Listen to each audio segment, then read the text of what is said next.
Saúde os irmãos com a paz do Senhor. Ainda de pé, irmão, como estamos, vamos abrir as nossas Bíblias em João, capítulo de número 8, até o versículo de número 11. Os irmãos acompanham aí a leitura. Foi o texto que Jesus colocou no meu coração essa semana, e eu pensei que eu ia trazer essa palavra lá na igreja que a gente pastoreia, mas é para cá, né? Os irmãos falaram bastante de Jesus hoje, cantando, e nós vamos continuar falando de Jesus, que Jesus é bom, né, irmãos? Os irmãos,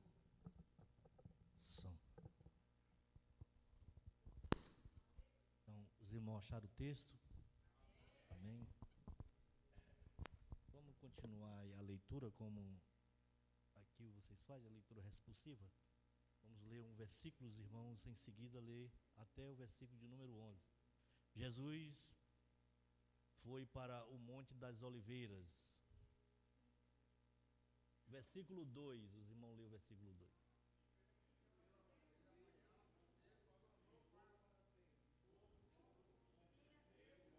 Vamos começar de novo. Vamos lá. Versículo 1. Porém, Jesus foi para o Monte das Oliveiras. Versículo 2. E pela manhã cedo tornou para dentro, e todo o povo vinha ter com ele, e assentando-se cozinhava. E os escribas e fariseus trouxeram-lhe uma mulher apanhada em adultério.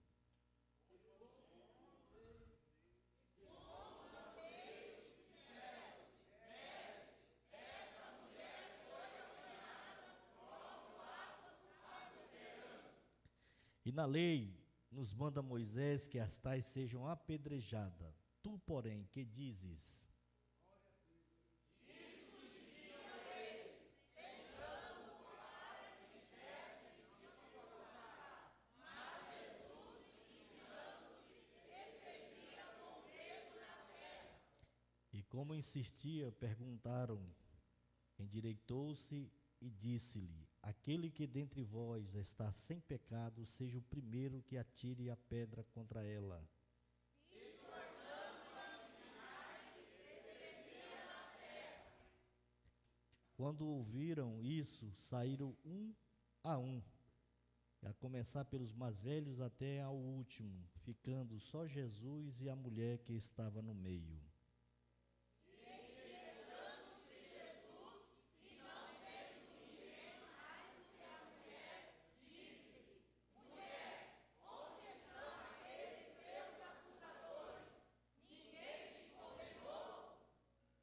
E ela disse: ninguém, Senhor. E ele disse: nem eu tampouco te condeno. Vai e não peques mais. Amém. Os irmãos, podeis assentar. Glória a Deus. Meus irmãos, queria agradecer ao pastor Joel pelo convite, agradecer aos obreiros pela recepção, Beto ali, presbítero, os irmãos pelo carinho de nos receber aqui mais uma vez. Eu acho que é a terceira vez que eu venho aqui, né? Já é a terceira vez. Esse ano está difícil, né, irmão? Um ano difícil. Esse ano tem a trilogia do mal, né? Foi o carnaval, agora vem Copa do Mundo e no final do ano eleição. Mas nós estamos né? Trilogia do mal, né? Só Jesus para nos dar graça. Mas a igreja está de pé, né? Como foi cantado nessa noite. E a gente fica feliz de estar aqui, irmão, poder trazer a palavra. E o melhor lugar para se falar é onde tem pessoas que estão interessadas em ouvir a voz de Deus, né? Você veio ouvir a voz de Deus, Deus tem uma palavra para nós nessa noite, né? Aqui fala um caso de uma mulher. Sei que esse texto você já ouviu muitas mensagens nesse texto. Esse texto foi pregado por João. Nós temos os 4 evangelhos. O primeiro foi de Mateus, foi escrito pelos judeus. Depois vem Marcos, foi escrito para os romanos, né? Lucas foi escrito para os gregos e João escreveu para a igreja. E aqui tem um episódio que é muito pregado, mas eu queria dar uma reflexão em cima de uma frase, né? Que as pessoas gostam de colocar o tema, né? Como se fosse o tema. Eu queria dizer que a simplicidade de Jesus, ela subjuga qualquer interpretação errada. A simplicidade de Jesus, ela inutiliza qualquer interpretação errada da vida que nós temos. E aqui tem um episódio. Os irmãos sabem que o mundo é cercado de tribunais, né? Nós temos, desde o começo da era, desde no século XIII aproximadamente, quando criaram os tribunais da Inquisição, né? A Igreja Católica criou, que era para punir os hereges. Muitos dos nossos irmãos foram para a fogueira, né? E nós tivemos o primeiro tribunal, matou cerca de 3.000 a 5.000 pessoas por heresias. Imagine, né? Tanto o tribunal espanhola como os tribunais português, aqui chegou até o Brasil também. O tribunal interessante é que eles colocavam um nome um nome esquisito, né? Tribunal da Santíssima Inquisição. Não sei que santo é esse tribunal, mas era para punir as heresias. E os tribunais, eles existem para julgar causas, né? Nós temos no Brasil mais de 100 tribunais, né? E até o tal do Supremo, que é o último dos tribunais, né? Que são aqueles que dão a última palavra aqui na terra, né? Que a última palavra quem dá é Deus, né? Mas os homens, eles gostam de dar a última palavra a respeito de alguma sentença. E os tribunais, eles sempre existiram para julgar as causas, para resolver problemas, para direcionar povos, para direcionar vidas, para determinar determinados assuntos sociais. Mas eu quero chamar a atenção da igreja para um tribunal aqui. Eu vejo 3 tipos de tribunal nesse texto. Eu vejo 3 tipos de julgamentos diferentes. E, com certeza, o melhor julgamento quem faz é Deus. A mulher, aqui fala a mulher. Na Bíblia, quando diz a mulher, aí a pessoa generaliza, né? Mas aqui é a mulher. Salomão fala de mulher, fala de esposa, mulher como esposa, e também fala de mulher como adjuntora. Quando Deus falou para Adão, ele disse assim: vou te dar uma adjuntora. Ali é mulher como adjuntora, que no hebraico, na etimologia da palavra, significa estaca de sustentação. Aonde tem uma mulher, uma adjuntora, o lar é feliz. Eu lembro, irmão, que eu fui ali no estado do Rio de Janeiro, a gente estava, e o pastor disse assim: vamos fazer uma visita. Eu disse: vamos. Aí quando chegou lá, irmão, tinha muitas flores na casa da irmã que a gente foi visitar. Aí o pastor disse assim: nossa, aqui pelo jeito vocês são muito felizes, né? Ela disse: por quê, pastor? Disse: porque diz que no lugar onde tem flores, onde tem plantas viçosas, as pessoas são felizes. Aí a irmã falou: não, pastor, isso aí é tudo artificial. As plantas, as coisas aí é tudo artificial, isso aí não quer dizer nada não. Mas é a mulher. Salomão disse assim: Salomão disse assim: achei uma coisa mais amarga do que a morte. A mulher, cujo coração são como laços e rede, as mãos são como atadura. Quem for bom diante de Deus escapará dela, mas o pecador virá ser presa sua.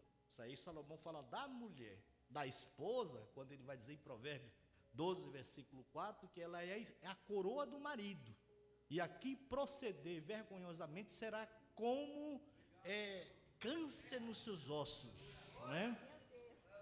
Eu vou sair do assunto porque não é bem da família, né? Vou focar aqui no texto. E aqui foi apanhado uma mulher em um pleno ato. Eu costumo falar para a igreja o seguinte: quando você estiver numa situação difícil, quando você se encontrar encurralado na parede, não tendo para onde ir, quando você tiver com um problema que você não vê a solução desse problema, você tem que fazer a seguinte pergunta, como o texto nos pergunta, dizendo: o que faria Jesus se ele estivesse no meu lugar? Essa é a pergunta. Como é que Jesus agiria? Como é que é o coração de Jesus? Como é que Jesus se comportou quando as pessoas iam até diante dele?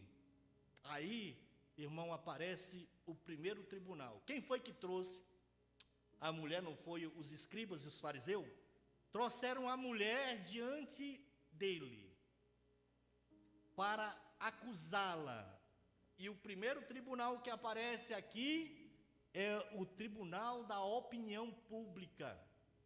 Tem aquela opinião que é chamada de senso comum, é como as pessoas pensam a respeito, elas julgam por aquilo que elas pensam, percebem e vê.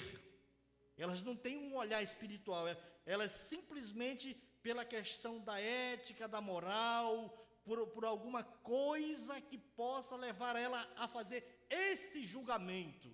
E aqui, a opinião pública, quando a gente vai pela opinião pública, a gente geralmente erra, né? Porque eu já vi a multidão gritando diante de duas brigas, estava tendo uma briga no meio da rua e a multidão dizendo para brigar mesmo, para matar. Então, isso aí é o pensamento das pessoas. Então, a gente não deve ir pelo que as pessoas também falam. Quando você vê muita fumaça, irmão, eu costumo dizer que fumaça não assa carne. Quem assa carne é fogo. Então, você não pode ir pela fumaça. Você tem que esperar a brisa baixar, para você enxergar o que está acontecendo, para você ter uma percepção para julgar. E Deus te dá uma direção nesta noite. Não participe de julgamentos falsos. Não participe de coisas que vai pelo senso ou percepção humana. Porque Deus, irmão, está de olho em nós. Se o teu coração é são, a tua mente vai ser sã.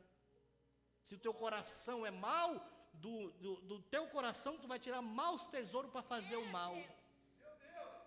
Por isso que eu falei no começo da mensagem que a simplicidade de Cristo, ela inutiliza qualquer interpretação errada. Às vezes nós chegamos diante de Deus e colocamos a nossa percepção. Mas o que Deus vê é o nosso coração. Deus vê a intenção do nosso coração. E às vezes nós até fazemos o que é bom, mas com a intenção do coração errado. Entende? E isso é muito ruim, porque nos leva a tomar uma decisão errada e fazer um julgamento errado a respeito de Deus. Por isso, irmão, Deus nunca obrigou ninguém a seguir Ele. Deus sempre está dizendo assim: olha, provai e vede que eu sou bom. Vocês querem ir lá diante de Baal? Pode ir. Vocês querem ir lá diante de Astarote? Pode ir. Pode ir diante de qualquer Deus. E quando vocês chegar lá, vocês vão ver que bom sou eu. Deus é bom. Jesus disse assim, olha, quando Jesus começou a falar, que alguém interroga Jesus, Jesus disse: por que tu me chamas de bom? Nem Jesus quis ser chamado de bom. Ele disse que Deus é bom. Às vezes nós se aproximamos de Deus, irmãos, e fazemos julgamento tão errado. Às vezes Deus está pensando tanta coisa boa da gente, está querendo nos colocar num lugar tão bom, e a gente: mas será se é para mim? Será se eu chego lá? Será se... É para você mesmo, minha querida. É para você mesmo. Você tem que desejar o melhor de Deus, porque se nós pensarmos que Deus quer o pior, então nós já perdemos a guerra. Então não perca a guerra. Nós cantamos tão bonito hoje. Nós falamos da igreja de pé. Hoje foi falado tanto de Jesus aqui. Só as mensagens que foi falado em louvor. Por isso que eu falo, o louvor tem um cunho teológico mais forte do que às vezes até a mensagem pregada. Porque o louvor também é uma mensagem cantada. E às vezes nós estamos cantando e não estamos prestando atenção naquilo que nós estamos cantando, né? E às vezes quando nós cantamos, é a hora que nós mais mentimos. Que o texto nos revela a grosseira hipocrisia dos escribas e fariseus. Né? Ele diz, Senhor, tem louvor que diz assim, eu estou contigo, Senhor, eu entro na fornalha, eu não sei o que, e falo, e faço qualquer coisa, mas na hora do aperto, meu irmão. Meu pai costumava dizer que o covarde é aquele que pensa com as pernas. Em Cuba, diz que tinha uma reunião de crente assim, igual a nossa, né? Em Cuba, tinha uma reunião de crente assim, igual a nossa, aí chegou dois, e Cuba, os irmãos sabem que ainda é comunista, né? Tem aquela repressão, né? Aí os chegaram com a metralhadora, apontaram para os crentes e disseram assim, fica só os crentes. Todo mundo foi embora. Só ficou dois. Aí ele colocaram a metralhadora no ombro e sorriram e disseram, vocês verdadeiramente são crentes. Eita, irmão, né? Que a gente não seja apanhado, Jesus está voltando. Que a gente não seja covarde diante de Deus. Veja que o texto não está nos mostrando. A opinião pública, ela sempre quer usar essa barreira. Ele vai dizer, disseram, mestre, essa mulher foi apanhada. E a lei nos manda Moisés. A lei de Moisés, eles utilizaram a lei de Moisés. Criaram uma interpretação e colocaram Jesus numa bifurcação. Para onde ele for, se ele disser contra a lei, a gente usa o Estado contra ele. Se ele disser que não, nós usamos o povo contra ele. Ficou na parede. Não tem para onde correr. Mas Jesus sempre teve a solução.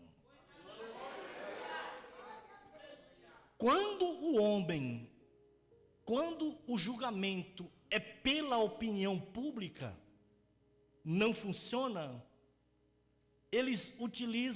Jesus utiliza a questão da consciência. Observa que Deus, ele sempre está utilizando a nossa consciência para nos levar para o ponto correto, para nós não errarmos. Veja, tem um filósofo que diz que a maior culpa do culpado é de não ter sido absolvido no tribunal da sua consciência. Me parece que foi Sócrates que fala isso. Então, se eu tenho uma boa consciência, Deus não vai cobrar de mim, mas se a minha consciência é ruim, Deus cobra. Porque, por exemplo, irmão, quando apresentaram para Jesus uma moeda e disseram para ele assim, é lícito dar imposto a César? O que Jesus respondeu? Aonde está a esfinge? De quem é a esfinge? Não é de César? Então dá a César o que é de César e a Deus o que é de Deus. Apelo à consciência. Quando chegaram para Jesus outra vez, olha só, isso tudo é consciência. Quando chegaram Jesus outra vez e disseram assim, sobre a questão de como Jesus deveria agir com relação ao que ele estava fazendo. Perguntaram para Jesus, Senhor, com que autoridade tu faz isso? Aí Jesus, é de Deus ou é dos homens? Quando Jesus pergunta para eles, Jesus coloca na consciência deles algo que eles nunca imaginariam. Se nós dissermos que é de Deus, ele vai dizer, por que vocês não creram? E se nós dissermos que é do homem, o povo nos apedreja porque eles têm João Batista como profeta. Pronto. Aqui não foi diferente. Jesus vai dizer, quem de vocês não tiver pecado, atire a primeira pedra. Jogou na consciência deles. Sabe aquela consciência que fica pesado? Aquela coisa, o Pilatos condenando Jesus. E a consciência ficou tão pesada que ele foi e lavou as mãos. Até a história secular diz que ele morreu lavando as mãos, dizendo esse homem era inocente, esse homem era inocente. A Bíblia diz que Pilatos pegou uma bacia com água e lavou as suas mãos. Mas parece que quanto mais ele as lavava, mais ele via a mancha do pecado em suas mãos. nem se ele pegasse a água de todos os garapés, de todos os rios, de todos os mares, nem ainda que as bordas do Polo Norte e do Polo Sul desgelassem, nem ainda com tanta água e com todo o detergente do mundo, ele conseguiria lavar a mancha do seu pecado, porque a Bíblia vai nos dizer que só o sangue de Jesus nos purifica de todo o pecado. Então, somente Deus pode perdoar o pecado. E nós temos que ter essa consciência, que embora nós estamos sendo julgados pelo mundo, porque o mundo está aí, né? Agora vai ter Copa do Mundo, né? Vai ter a Copa do Mundo. Irmão, os reis, no período do feudalismo, quando estava todo mundo sofrendo, a economia ruim, eles costumavam trazer um circo e colocar no meio da cidade, porque o circo causa aquele, né? Aquela comoção nas pessoas, de alegria, aí as pessoas vão se esquecendo que está passando fome. Tem gente que sorri passando fome, não sei por quê. Né? A pessoa está passando uma necessidade e está sorrindo, está alegre. Tudo bem que o crente, a alegria não depende da circunstância, mas a pessoa está vendo que está difícil, aí ela vai para o circo, dá risada, né? Aí eles colocam o carnaval, aí depois vem a Copa do Mundo, né? Aí a pressão para aumentar, eles colocam a eleição, aí fica aquela coisa pesada, o país está pesado, né? Os demônios operando e tal. E se a igreja não estiver orando, fica difícil, porque só a oração pode nos produzir a alegria de Deus. A gente vai orando e aí a gente vai ficando alegre, ficando feliz. Quando tu vê uma pessoa muito feliz, tu pode ter certeza, ela está orando. Ela está de madrugada orando. Tu vê um irmão muito alegre, esse irmão está orando. Esse irmão está orando. Pessoa muito triste, muito cabisbaixo, não está orando. Ora que Deus te dá alegria. Quanto mais presença de Deus você tiver, mais alegria vai produzir dentro de você. E Deus, irmãos, aqui nesse texto, Ele está nos chamando a atenção que se a opinião ao teu respeito, porque tudo, irmão, veja que essa mulher, que o problema dela era o estilo de vida. Então não dá para se julgar uma pessoa pelo estilo de vida dela. Porque se ela escolher, por exemplo, as pessoas bravas, zangadas, chateadas, que só vivem querendo brigar, qual é o fim delas? É morrer, não é? Em briga. Pessoas que bebem muito, bebem cachaça todo dia, ela vai morrer de cirrose, porque ela escolheu aquele estilo de vida. Essa mulher aqui, ela foi apanhada, com certeza ela tinha um estilo de vida. E o estilo de vida, Deus muda o estilo de vida. Porque tudo é comportamental. Homossexualismo, lesbianismo, todo tipo de comportamento humano dá para ser moldado por Deus. Ele muda, porque tudo vem pelo pensamento.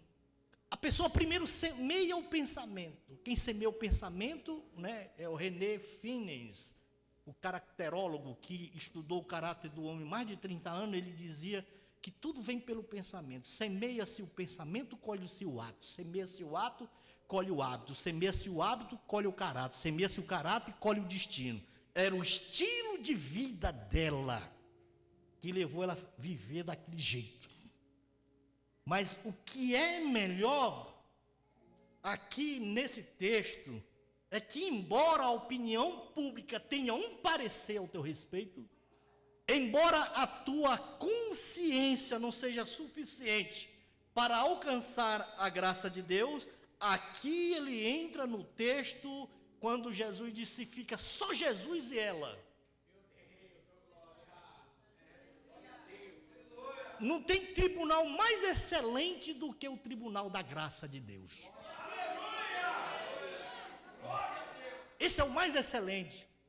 Quando Paulo escreve a Tito 2,11, né, a graça de Deus se ha manifestado, trazendo salvação a todos.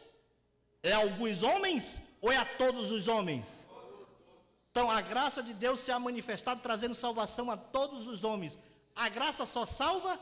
Não, no versículo seguinte, no versículo 12, ela vai dizer: e ela nos ensina que nós devemos abandonar o mundo com as suas paixões e concupiscência, para viver no presente século sobre, justo e piedosamente, e aguardando a bem-aventurada esperança e a glória do nosso grande Deus e Salvador Jesus Cristo. Então a graça, quando eu chego diante do tribunal da graça, só existe algo que ele pode me dizer: vai e não peques mais. Nem eu te condeno, nem a graça de Deus condenou. Quantos mais os homens. Deus nos faz refletir essa noite que, embora o mundo julgue a igreja, embora eles tentem subjugar a nossa consciência, mas nós estamos debaixo do tribunal da graça de Deus, irmão. Ninguém pode tirar de nós aquilo que Deus nos deu. É eu em Deus e Deus em mim. Não tem como tirar. Ainda que os homens tentem arrancar essa felicidade de dentro de você, ele não vai conseguir, porque ela é produzida pelo próprio Criador. É Ele que colocou dentro de você. A coisa que me faz mais refletir a felicidade de Deus dentro da igreja é isso. Porque embora os homens não cheguem a nos compreender como nós somos, o nosso comportamento. Eu lembro que quando eu estava fazendo história, lá tinha muito militante, né? E ele disse assim: como é que pode uma pessoa que tem Deus, que diz que acredita em Deus, que acreditam na Bíblia, pode estudar história? Por quê? Porque as escolas, irmãos, estão todas invadidas por conhecimentos militantes de esquerda, que pega, subjuga a mente contra Deus, contra tudo. E isso é uma rebeldia contra Deus. Então eles se levantam como rebeldia contra Deus, contra tudo aquilo que Deus criou, macho e fêmea. Eles vão lá e colocam macho e macho, coloca fêmea e fêmea. Deus está dizendo: a minha palavra é essa para a igreja.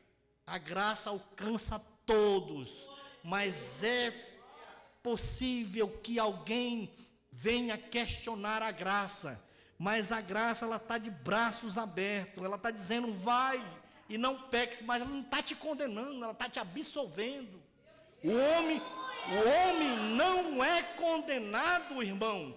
Não é pelo que ele fez ou deixou de fazer. Tem muita gente que pensa assim, né? Teve um irmão que chegou uma vez em mim e falou assim: a irmã Dulce, eu acho que foi para o céu. Aí eu disse assim: não, mas ela não era idólatra?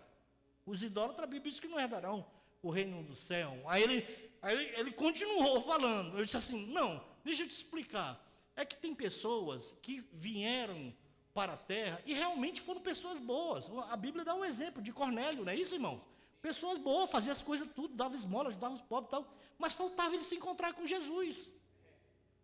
Porque quando eu digo que a minha bondade que me leva até Deus, ou a minha maldade que se afasta dele, eu estou dizendo: e aonde fica a cruz? Aonde fica Jesus? O mérito não é meu, o mérito é de Deus. Se eu dependesse da minha força para me chegar até Deus, ser honesto, ser verdadeiro, ser fiel, talvez eu não conseguiria. Mas quando eu me ponho nas mãos de Deus, e tem gente que fala: não, pastor, mas meu coração está todo quebrado. Esses dias eu estava ensinando sobre Sodoma e Gomorra. Quando eu chego em casa, a minha esposa disse: acabou de ligar uma irmã aqui, que tu pregou a mensagem todinha, foi para ela. Eu disse: não, eu preguei foi para as paredes. Se eu passar 2 horas, 3 horas, 16 horas estudando, irmão, para pregar para uma pessoa, eu falo para a igreja. A igreja é o corpo, é a igreja que vai ser salva. A igreja é uma unidade. A igreja é constituída. Por isso que a Bíblia diz: a única coisa que Jesus usou o pronome possessivo, que é minha, né, que Jesus vai usar, a única coisa que Jesus usou como pronome possessivo foi sobre a igreja. Diz: as portas do inferno não prevalecerão contra a minha igreja. A igreja de Jesus. A igreja não é minha, a igreja é de Jesus.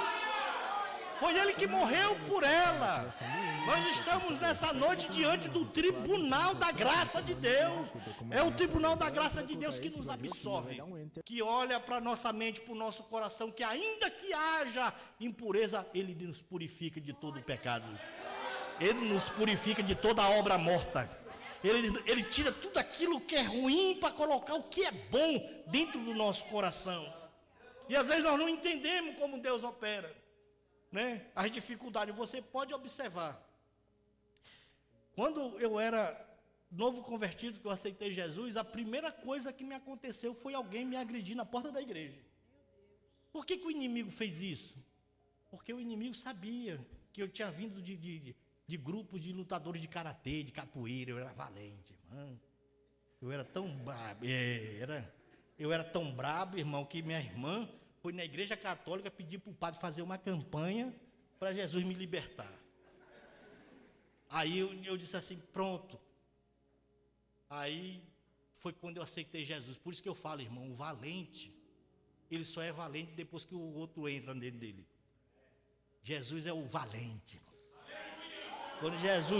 Quando Jesus entra, o homem não tem essa, irmão, da pessoa dizer assim, ah, pastor, mas eu não me controlei. Meu irmão, que não tem domínio, tem demônio, né? Tem que ter um controle.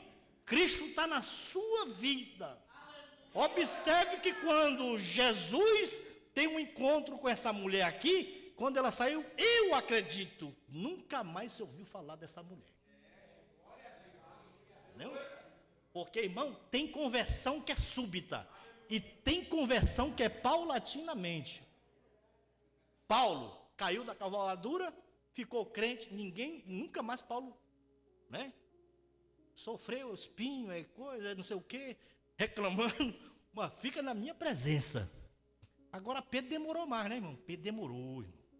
Pedro demorou, passou um tempo para Pedro se converter. Depois Pedro expulsou o demônio, curou, fez um monte de coisa. Depois que ele fez toda a obra, que estava tudo certinho, Jesus ainda disse para ele assim, Pedro, quando tu te converter, tu apacenta minhas ovelhas.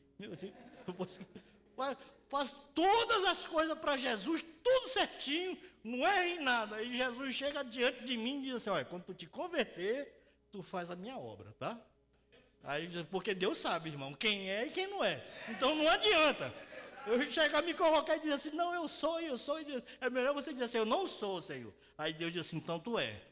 Sabe aquelas pessoas que chegam na festa e se sentam sempre à frente? E Jesus está dizendo, ó, como eu agiria se esse episódio fosse comigo? Aí Jesus diz assim, não sente na frente, sente atrás, para que o dono da festa venha e te convide, e tu senta na frente e tu vai ser exaltado. Tu fica sentado na frente, aí o dono da festa chega e diz assim, ó, esse lugar está reservado para outro. Aí você vai passar vergonha, entendeu? Então, como é que Jesus ensina? Como é que Jesus age diante da situação? É como também nós devemos agir, né? A pessoa, aqui o que prevalece é a misericórdia, a compaixão, o amor e o perdão de Deus. Não tem coisa mais forte o perdão é mais forte do que a vingança, né? O perdão é tudo. Perdoar não é esquecer. Perdoar talvez seria melhor colocado como se lembrar sem ressentimento, né? Não ter aquele ressentimento, aquela amargura dentro de si, né? Essa etimologia dessa palavra quer dizer, a amargura quer dizer dormir com um gambá. Na etimologia grega, né? Que é os que dormem com gambá. E é muito ruim você dormir do lado de uma pessoa amargurada, né? É como se tu estivesse dormindo com um gambá. E gambá não é cheiroso, né? Cheira mal. Então, e as pessoas que dentro de si que não tem amargura, que perdoa. Às vezes, quando eu cheguei aqui, aí tinha um rapaz orando aqui. Ele começou a oração dele com o Pai Nosso. Eu não sei nem quem era. Ele começou com o Pai Nosso. Aí a gente vai orando o Pai Nosso, né? Aí a parte mais difícil é que quando a gente diz assim, perdoa, Senhor, as nossas dívidas como perdoamos. Aqui será se, né? Aí será se eu perdoei todos? perdoa as nossas dívidas, como eu perdoei aquele que está me devendo, tal. Aí a gente faz aquela oração, às vezes a gente ora até sem refletir, né, irmão? Mas a realidade, o verbo ali é lalute, né? No grego, ele quer dizer, uma pessoa que não perdoa, ela está no nível mais baixo. Porque às vezes você ofendeu a pessoa te ofendeu, você criou uma situação contra ela, mas ela às vezes não está nem pensando nisso. Olha como é difícil, irmão. O problema está às vezes na gente. Eu gostei de uma mensagem que um irmão, eu dei para um novo convertido pregar esse dia, ele falou, sabe o que ele pregou? Ele disse assim, o título da minha mensagem, ele não sabe nem pregar. Novo convertido, mas ele falou um negócio que eu fiquei impressionado. Ele disse desse jeito assim, irmão, eu queria pregar uma mensagem. Ele leu o texto e disse assim, o tema da minha mensagem, o problema sou eu. Aí eu disse, achei interessante. Ele trouxe toda a problemática do texto para ele mesmo. E funcionou. Porque às vezes a gente sempre quer colocar no outro. E às vezes o problema não somos nós. Né? Quando a gente muda o comportamento, as pessoas mudam o comportamento para com a gente também.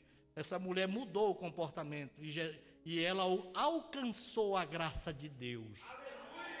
Jesus nunca chegou e falou, e tem pessoas, irmão, que infelizmente elas estão dentro da igreja, obedecem todos os mandamentos de Deus, nunca errou, nunca pecou, anda tudo certinho, mas às vezes está perdido dentro da igreja, porque não consegue amar, não consegue perdoar. E se tem uma coisa que vai impedir muita gente de entrar no céu, é a capacidade que ela desenvolve para perdoar, para ter um coração perdoador. A Bíblia diz que quem não perdoa não será perdoado, então também não vai entrar no céu.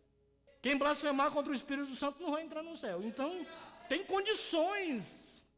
Então, ter o coração... Imagine uma mulher dessa, ela chega na frente de uma outra pessoa que ela encontra no meio da rua, e que está devendo ela, ou que fez uma ofensa para ela, ela passa toda feliz, abraça a pessoa e diz, mas tu não estava com raiva de mim? Diz, não, alguém me perdoou lá, eu tenho que perdoar aqui também. Alguém me fez o mal ali, mas agora eu tenho que fazer o bem aqui. Alguém está fazendo isso, mas agora eu vou fazer diferente. Mudou o comportamento. E quando eu mudo o meu comportamento, Deus automaticamente muda com relação a mim. Tem gente que fica usando aquele texto, já estou encerrando. Tem gente que fica usando aquele texto que diz assim, Deus não é homem para que minta, e nem filho do homem para que se arrependa. Aí disse, porventura Deus mudaria o pensamento dele? O homem é que muda. Deus falou que ia destruir Nínive. Mas Nínive mudou. Não mudou? Na mão de Deus, direita sempre está o perdão de Deus. Na mão esquerda sempre está o juízo de Deus. O homem vem na direção de Deus. Ele escolhe o lado. Se ele pular para o lado do perdão, ele pode estar nas falhas que ele estiver. Deus o perdoa e o absolve. É isso que a graça faz. Ela não viola a tua vontade. Ela te dá a direção e diz, olha, você escolhe, está nas suas mãos. A vontade é sua. Eu não quero o juízo de Deus, eu quero o perdão de Deus, então abraça ele, meu irmão. Pastor, eu posso contar só uma ilustração? Naquele período lá bem antigo, porque aqui fala de julgamento, só para você entender. Aquelas cidades pequenas que só tem o juiz, o advogado, né? Tem aquela cidade pequenininha, só tem o juiz, o advogado, o padre, e o que mais? Juiz, advogado, o padre e o fazendeiro lá. Um rapaz, mataram um rapaz lá, aí, e foi o fazendeiro é rico. O fazendeiro correu no delegado. O delegado foi e chamou o padre. O padre foi e chamou o juiz. Aí eles se combinaram e disseram assim, rapaz, a gente tem que arranjar um culpado. Aí foram e disseram assim, rapaz, tem um rapaz que mora naquela rua ali, que ele é marceneiro. Vamos colocar a culpa nele. Se reuniu o padre, o juiz, foram tudo lá e fizeram. Aí chegou o dia do julgamento. E o irmão, o marceneiro era crente, irmão. colocaram a culpa no crente. Chegou no dia do julgamento. Eu achei essa história, ela está nos arautos lá do ICP, Instituto Cristão de Pesquisa. Eles usam assim aqueles testemunhos que são mais relevantes. Eu achei muito interessante isso. Aí quando foi no dia do julgamento, o juiz já estava tudo combinado para condenar o irmão. Aí o juiz disse assim: eu sou muito católico, sou piedoso, mas eu vou dar uma chance para o senhor. Aqui tem 2 papéis, um escrito inocente e outro escrito culpado. E eu vou te dar para tu escolher. O que tu escolher vai ser a tua sentença. O juiz pegou e colocou nos 2 papéis, culpado e culpado. E deu para o crente escolher. Sabe o que o crente fez? O crente pegou o papel, colocou na boca e engoliu. O juiz disse: você é doido? Eu não mandei você abrir o papel? Que a tua sentença estava no papel? Ele disse: não, a minha sentença agora está na sua mão. Se aí tiver culpada, porque o que eu engoli é inocente. Irmão, Deus não condena inocente. Deus sempre dá uma saída. A graça sempre alcança. A graça sempre perdoa. A graça sempre liberta. A graça sempre dá outra direção. A graça ajuda. A graça, ela molda o crente, molda o caráter. Porque o caráter, irmão, é o que você é no escuro, dizia Lutero. O caráter é como se fosse a árvore e a sua reputação é como se fosse a sombra. As pessoas podem até pisar na tua sombra, mas o teu caráter está guardado por Deus. Não se preocupe com o que dizem de você. O seu caráter, a sua salvação, a graça está em Deus para a sua vida. Não pense que você perde quando você acha que você ganha. Tem gente que é assim, que acha que ganha quando ele está perdendo. Porque o mundo faz você pensar desse jeito. Não, quando nós estamos perdendo, nós perdemos do mundo. Mas nós ganhamos diante de Deus. Ganhar diante de Deus é melhor, irmão.